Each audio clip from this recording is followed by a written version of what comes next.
In the blistering heat of Ouagadougou, under a red sky thick with dust and unrest, a presidential convoy pulled into the heart of Camp Sankara, Burkina Faso's most tightly guarded detention zone.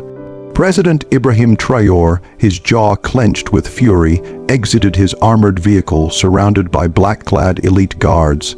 His eyes, sharper than the sun's, scanned the courtyard where 22 Burkinabe citizens stood in ragged clothes, chained like prisoners of war, fresh off a U.S. military plane. The clinking of their shackles echoed like a funeral bell. Traore's hands balled into fists. Who authorized this humiliation? He barked, spinning to face Colonel Diawara, his intelligence chief. Diawara hesitated. Mr. President, the Americans claimed they were deporting criminal elements. They notified us after landing. These men were in IC custody. Traore turned, striding towards the group, his boots crunching over the sand. One man, Alassane Barreau, raised his head, his face bruised, blood dried around one nostril. He stared at Traore with defiance, despite the metal around his ankles. Mr. President, Alassane growled, "This is how they return us, like animals. Do we not bleed for this flag too?" Traore stopped, eyeing the man. He saw not just a deportee, but the ghost of an old ally Alassane had once fought alongside him during the early days of the junta. The world had changed since then. "I need answers," Traore muttered, turning back to Diawara. "Get the U.S. ambassador, tonight." That night, the palace walls pulsed with rage. The meeting room, dimly lit by a single chandelier, bore witness to a heated confrontation between Traore and Ambassador Ellen Grant, a sharp, no-nonsense diplomat with eyes like ice and words like razors. "Mr. President, these individuals were criminals by American standards. They were not imprisoned for being Burkinabe. We deported them with due process." With shackles, Traore snapped. "You send my people back in chains like colonial relics. What were their crimes? Theft, jaywalking, or just being African in a white land?" Ellen didn't flinch. "Some were accused of gang activity, some of fraud, others. Well, your own embassy failed to respond to their immigration queries. We held them until removal was mandatory." "And what about Barreau?" he hissed. "You think I don't know who he is?" She raised an eyebrow. "He led a riot inside an ICE facility, assaulted guards, damaged federal property." Traore leaned forward, slamming his palm on the table. "He led a hunger strike for basic rights. You Americans speak of democracy and treat our sons like cattle." A moment of silence hung in the room like a guillotine before Ellen stood. "This conversation is over. If you have diplomatic grievances, go through proper channels. But remember, President Traore's aid is not unconditional." She walked out, her heels tapping like war drums. The room remained silent until Diawara entered slowly. "Should we contain the deportees, Mr. President?" Traore turned toward the window, the lights of the city flickering like dying stars. "No, release them and get Barreau here, tonight."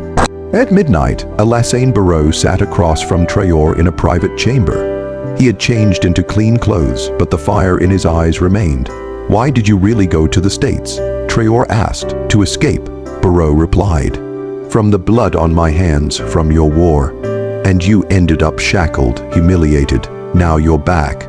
"I never stopped being Burkinabe," he whispered, "even when I was behind bars." Traore poured 2 glasses of sorghum whiskey and pushed one toward Barreau. "You remember 2019, the bridge at Kaya? We took that post together. I remember." Barreau stared at the drink. "You used to fight for the people, not parade around in designer suits." "I still fight," Traore said softly. "But now I fight with politics." Barreau laughed, bitter. Politics didn't stop those chains. The next morning, social media in Burkina Faso exploded. Images of shackled citizens disembarking from a U.S. aircraft had gone viral. Anger surged. Radio hosts, opposition leaders, even neutral diplomats condemned the humiliation. Crowds began to form outside the U.S. embassy. In response, Traore called an emergency press conference. Standing before flashing cameras, he thundered, "Burkinabe citizens will not be treated as slaves. We reject the inhumane deportation practices of the United States and demand a formal apology." In Washington, the White House fumed. "Who the hell does this junta kid think he is?" snarled NSA Director Caroline West. The State Department scrambled for damage control.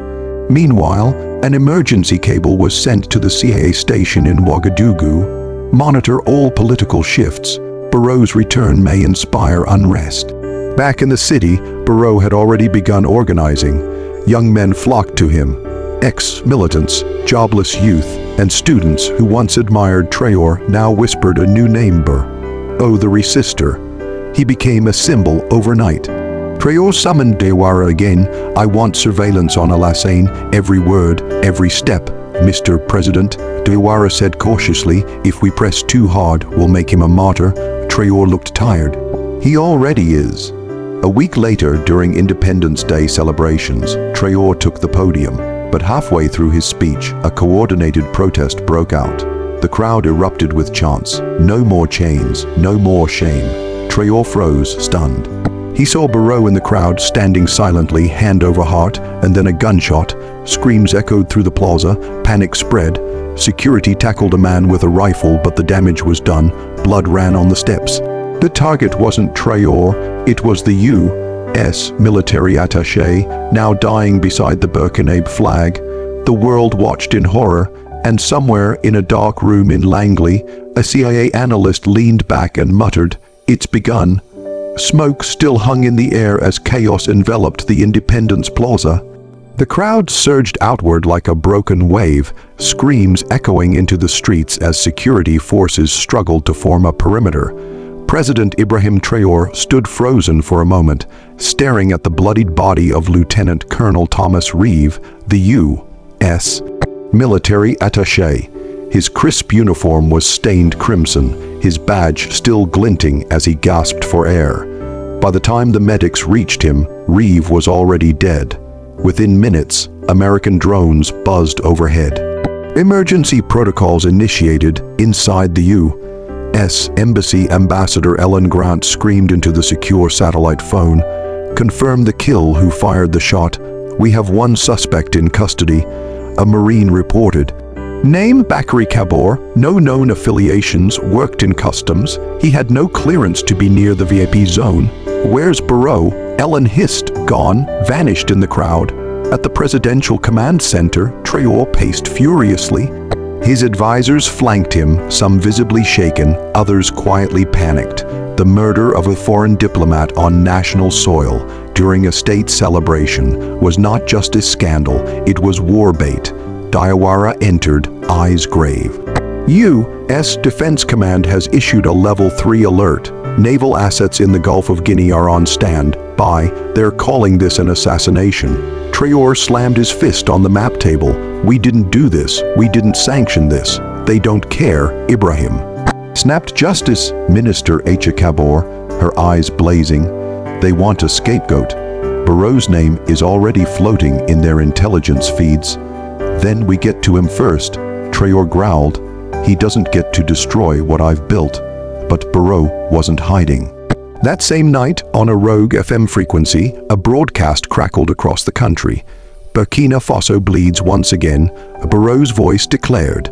A foreign bull, it took a foreign life. But our people are the ones under fire. They call me a terrorist. I say, I'm the voice they tried to silence in Shackles. Let them come. We will not kneel again. That broadcast spread like wildfire. Within 48 hours, over 100,000 downloads had circulated through encrypted channels. On TikTok and X, hashtags like #BarrowUnchained and #Chains of Empire trended worldwide. The U.S. doubled down, branding Barrow a regional threat actor. Sanctions loomed. Meanwhile, in the capital, a more subtle fire was burning, in the president's own camp. Late at night, inside a quiet wing of the presidential palace, Acha met secretly with Diawara. You trust him still? She asked, voice low. Diawara hesitated. I trust his intentions, but he's tired and fear clouds judgment. Acha poured a shot of strong red sorghum. You and I both know what's coming. The Americans will press. They'll demand Barrow's head. But the people, they'll riot if we give him up, that Plozzy, those chants. They weren't just about chains, they were about Traore. Diawara looked up slowly. You suggesting what I think you are? She didn't answer, just pushed the shot glass across the table. Meanwhile, Barrow had gone underground, but not in hiding. Deep within the Banfora Highlands, in an abandoned resistance camp, he convened a shadow council of former fighters, journalists, students, and old comrades. What began as a defense meeting quickly evolved into something bigger. "We declare this not just a movement," Barrow said, "but a reclamation. The people trusted Ibrahim to free them, but he became the jailer. We will not bow to Washington, nor to him." Among the crowd sat Salif Dindir, once Traore's most trusted Air Force commander, now exiled for insubordination. "You talk of freedom, Alassane," Salif said carefully, "but if you wage open war, America won't just attack you. They'll burn all of us." Barrow leaned in, "Then let them come. We are not fighting for survival. We are fighting for dignity." News of this shadow faction reached Traore within days. A coded message from an informant, hidden within a bakery order, reached his private desk. "Salif and Barrow have convened." Revolution whispers. Enraged, Traore convened a midnight war council. "I want full deployment. DIA drones in the highlands, and if Barrow crosses into Ouagadougou again, I want him arrested, dead or alive. But the people will riot." His foreign minister protested. "Let them," Traore barked. "I built this nation from ash. I will not let it fall into the hands of dreamers with microphones." Behind the thick marble walls, a storm brewed, one far bigger than Traore had prepared for. International pressure mounted, sanctions from the U.S. Treasury froze accounts. The African Union issued warnings. Protesters surrounded embassies. In the middle of the chaos, an anonymous leak hit global media.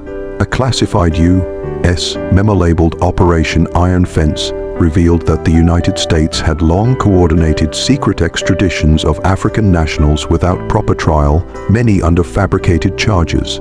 The memo included names, coordinates, and classified footaging, including Alassane Barrow being beaten in an ICE facility. The world exploded. Suddenly, Traore's position shifted. The narrative had turned. He was telling the truth. Acha whispered as she handed Traore the report. Traore read in silence. For the first time in days, his face was not angry, but hollow. "I let my people be shackled," he murmured, "and I covered it up with speeches.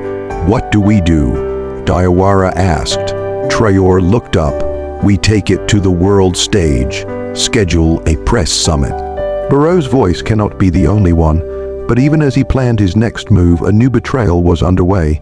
In the highlands, a convoy of white trucks moved through the night, heading toward Barrow's camp.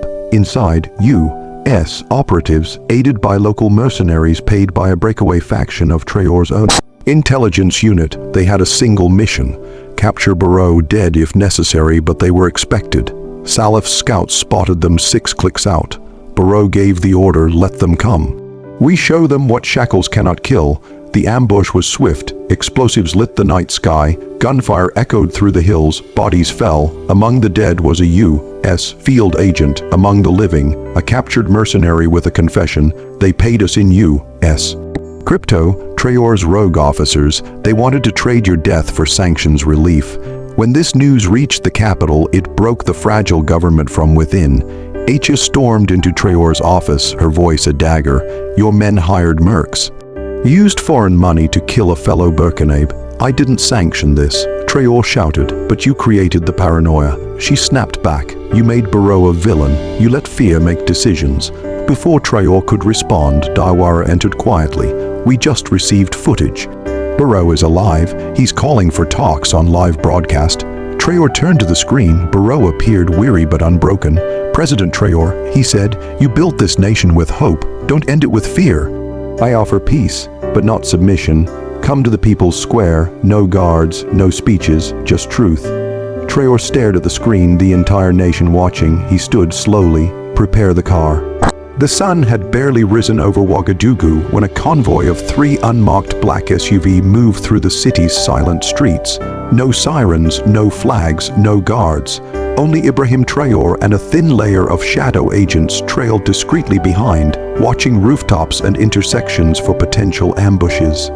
Inside the lead vehicle, Traore sat alone, dressed in a plain sand-colored tunic. No military medals, no insignias. Just a man stepping into history, unsure if he would walk away from it alive. He stared out the window as the city passed by. The streets, once full of life, were subdued. tense. Walls were painted with slogans, "Unchain the truth," "Barreau speaks for the people," and most chilling of all, Traore, last of the tyrants. He whispered to himself, "They think I'm a tyrant, after everything." 10 kilometers away at People's Square, a massive crowd had already gathered. Makeshift barricades kept order as volunteers from student unions and civil watch committees monitored entrances. The center was cordoned off, reserved for one thing only, the dialogue. Alassane Barreau sat beneath a canopy, staring at the open square. His face was leaner than before, more weathered. The scars from the ICE facility on his wrist still glowed faintly in the sun. Around him stood key figures: Salif Dindir, student leader Fatou Samba, and journalist Kader Nikiema. "Will he come?" Fatou asked, nervous. "He's already here," Barreau replied, eyes fixed on a distant silhouette. As Traore stepped out from the SUV and walked slowly into the square, all cameras turned. The crowd went dead silent. No speeches, no podium. The two men stood face to face, just meters apart. "You could have had me killed," Barreau said plainly. "You could have destroyed everything I built," Traore replied. The silence between them was heavier than any gunfire. For a moment, it seemed like neither would speak again. Then Barreau stepped forward. "You saw the memo. You know what they did, and you know what they asked you to cover up." Traore nodded slowly. "They told me it was for the regional balance, that deportations were necessary to neutralize radicals. They sent us home in chains," Barreau said, voice rising, "our own soil, and we landed like prisoners." Traore looked around at the crowd, at the thousands who had gathered without fear of snipers, tanks, or drone strikes. His voice softened. "What would you have done in my place?" Barreau didn't blink, told the truth. The crowd murmured. Some clapped, some remained uncertain. Traore turned away from Barreau and faced the square. "Then I will tell it now." He stepped into the open, cameras zoomed in. Drones overhead streamed live feeds to every corner of the globe. "I am Ibrahim Traore, president of this republic, soldier of this land, and today I say, we were wrong." A gasp rippled through the crowd. "The deportations," he continued, "were more than political. They were colonial. Shackles didn't just bind our citizens, they bound our sovereignty. And he hesitated, I allowed it." Some cried. Others shouted in approval, but the press, foreign and domestic, went wild. Traore took a deep breath. "I release all sealed files relating to the U.S. extradition program. I call for an international tribunal, and I invite Barreau, yes, Barreau, to join a civilian council that will oversee reconciliation." Barreau's eyes widened. Even Salif looked stunned. Traore turned back to him. "I can't undo the chains, but I can open the doors." The moment hung still until a gunshot cracked the air, a sharp pop from a rooftop. Traore jerked slightly, staggered.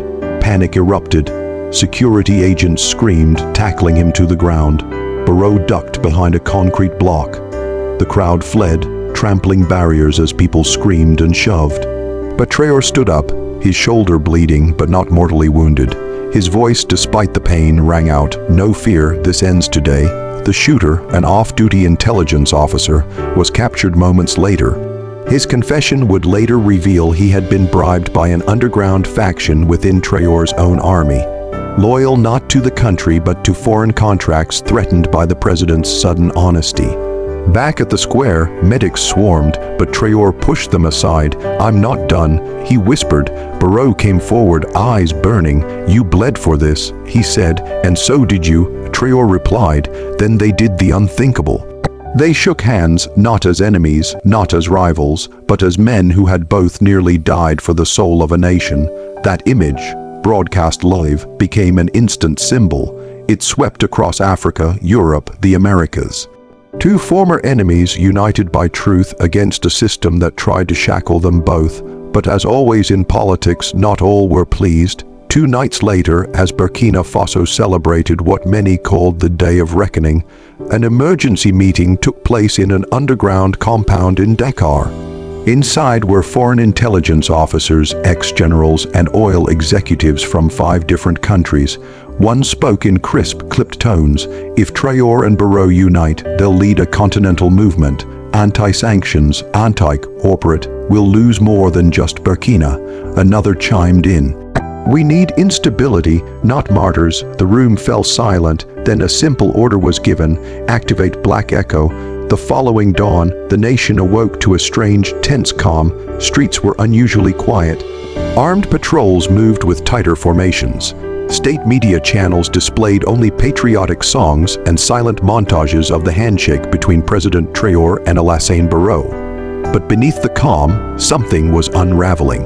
Inside the presidential bunker beneath Kulaba Palace, Traore stood in front of a digital board displaying threats marked in red: military defectors in the north, a rise in foreign mercenary chatter, and satellite images of aircraft arriving mysteriously in Senegal, Ghana, and Niger.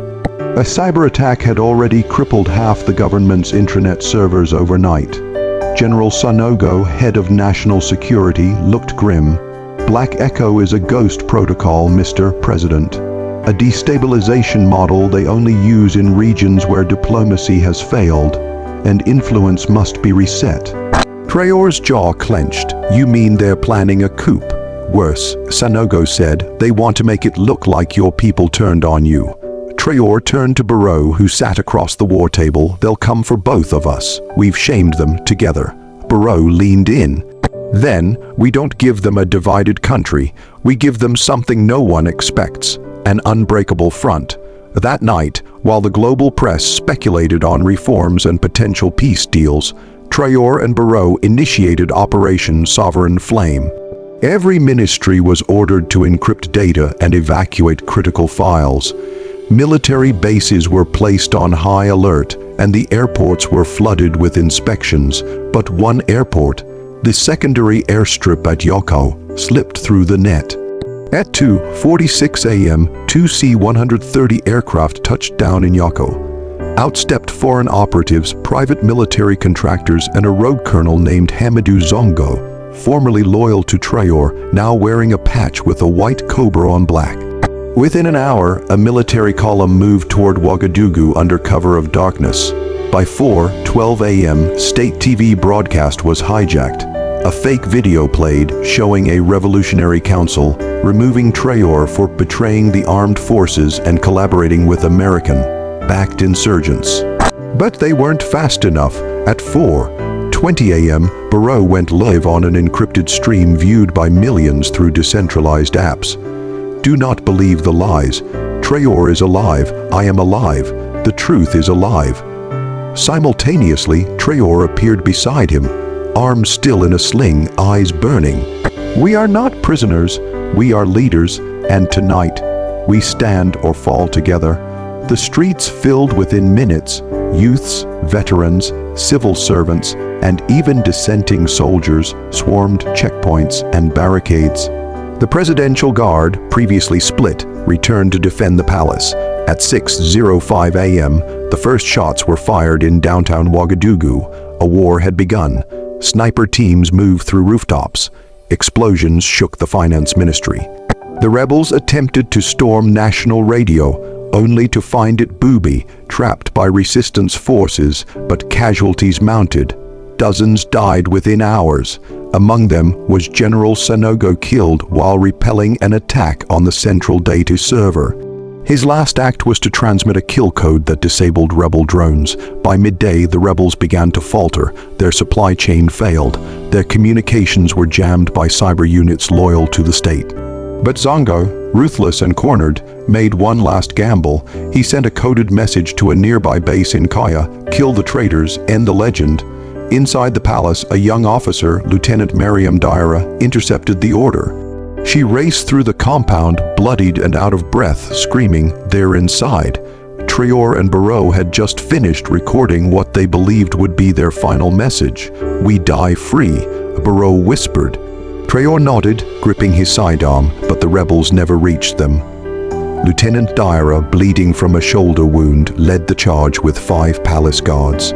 In a brief but brutal firefight, Zongo was shot through the neck, killed by his own cousin, a conscript who had once watched Traore speak at his school. By nightfall, the uprising had collapsed, and yet the price was unspeakable: 218 dead. Nearly 1,000 wounded, the palace burned, parliament shattered, but the people had won, or so it seemed. A week later, Traore and Barrot stood together on the ashes of the presidential steps. "We have no home left," Barrot said, surveying the ruins.